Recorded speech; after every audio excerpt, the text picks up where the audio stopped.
বাড়িতে চিলি চিকেনের আগে আমি অনেকবার বানিয়েছি আর খেতেও বেশ ভালোই হয়, তবে আজকে একটু অন্য স্টাইলে বানাচ্ছিলাম তো ভাবলাম চলো তোমাদের সাথে শেয়ার করি, মানে একটু ইজি প্রসেসে। তো সবার ফার্স্টে আমি কড়াই একটু সাদা তেল দিয়ে, তেলটা গরম হয়ে গেলে দিয়ে দিলাম পেঁয়াজটা ওই চিলি চিকেনের মতো করেই কেটেছি কোয়া কোয়াভাবে। আর তারপর দিচ্ছি একটু আলু, যেহেতু বাড়িতে বানাচ্ছি তো আলু তো দেওয়াই যায়, তো একটু আলু দিয়ে এবার এটাকে একটু রান্না করে নিয়ে তার মধ্যে আমি দেব আদা আর রসুনের কুচিটা, এটাকে ওই থেতো করে নিয়েছি। আর তারপরে এইটা দিয়ে একটু ভেজে নিয়ে তারপরে দেবো ক্যাপসিকাম আর কাঁচা লঙ্কা। এবার ক্যাপসিকাম আর কাঁচা লঙ্কাটাকেও একটু হালকা করে নাড়াচাড়া করে নিতে হবে। আর আমার মা আবার সাইড থেকে একটু হলুদ গুঁড়ো দিয়ে দিল, তবে এটা যদি তোমরা চাও নাও দিতে পারো।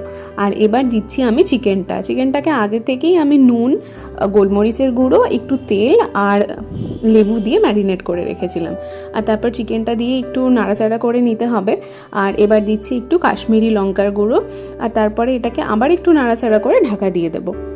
তো এবার এটা একটু রান্না হোক আর আমি সাইডে সসটা নিয়ে নিচ্ছি। তো নিয়েছি একটু সয়া সস, চিলি সস আর টমেটো কেচাপ। এবার তিনটে সসকে আমি একসাথে করে মিক্স করে নিয়েছি। আর এবার আমি চিকেনের মধ্যে সসটা দিয়ে দিলাম, তবে পরে আমি আরও কিছুটা সস দিয়েছিলাম, এটা আমার একটু কম লাগছিল। তো এবার দিচ্ছি নুনটা, এবার আর একটু স্প্রিং অনিয়ন।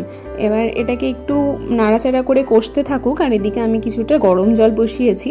চিকেনটা ভালো করে কষিয়ে আমি গরম জলটা দিয়ে দিলাম, আর তারপর জলটা ফুটে এলে দিলাম একটু গোলমরিচের গুঁড়ো আর চিনি। এবার গ্রেভিটাকে একটু ঠিক বানানোর জন্য আমি দিলাম একটু অ্যারারুট গোলা জল, আর সবশেষে দিলাম ধনেপাতা। তো চলো, এই ভিডিওটা এত দূরই থাকছে, বাই।